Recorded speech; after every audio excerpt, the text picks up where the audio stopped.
So if we don't do the exercises, we won't be able to function the way we need to. We won't be able to synchronize the efforts. We won't know the mission partners that we need to work with because we won't have that relationship build in the manner that we need to build if we don't continue the exercises. So I think it's very important to have things like Defender 2020, Resolute Castle, Flaming Thunder, like that, so we can see what our sister battalions and our the Marine Corps and other entities are doing as well, and how we partner together as a military force to project power.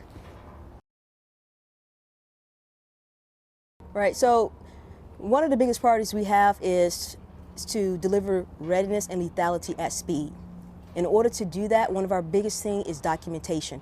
So you only saw a piece of Defender 20. So just weeks ago, we had a 3-vessel solution moving 2-3 ABCT Armored Brigade Combat Team out of the Port of Savannah. That was roughly 1,900 pieces of cargo of armored vehicles, M88s, M1s, M2s, coming from Fort Stewart coming to the port. One of our biggest things is none of that happens unless the paperwork is correct, the documentation is correct, the processes in which everything has to filter through, from the TC aims to the IBIS sustainment to the gate system, all the way to the utilization of I-codes and the scanners. All that stuff has to kind of work, has to come all around full circle in order to make sure that the cargo is being documented and gated and put where it needs to be on the vessel. So for this situation, it was a 2-location, for Savannah. It went to a couple of different locations. In that process, there's a lot that has to go with it. Like I said, the documentation is the biggest thing, and part of that is making sure that we have the teams out there to be able to do it. So the very good utilization of that is our DDST, our Deployment Distribution Support Team. We push those teams out a few weeks before the actual reception of cargo is supposed to happen, to ensure that the documentation is correct, the MSL labels are correct, the height, weights, and dimensional data of the cargo is correct, because that affects everything in the long run.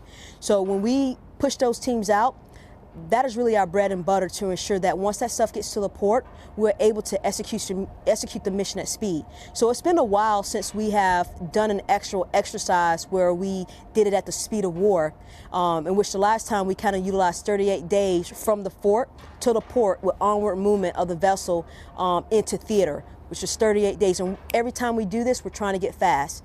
So the better we are with the documentation, the better we are with staging and planning the utilization of space, the better we are as an organization, and also the synchronizers of forces.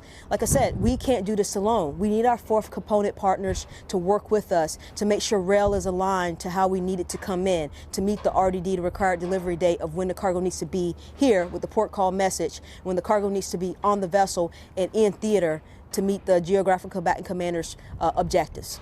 All of that is important. So I think what General Perna and General Foreman, what they try to do is make sure that on all fronts, all aspects of those things are being hit. That the readiness levels that we have, that we're meeting those in support of the speed. And doing all those things builds readiness with our forces.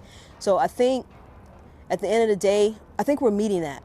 I think we're meeting that across the board with the personnel that we have in support of what he's doing.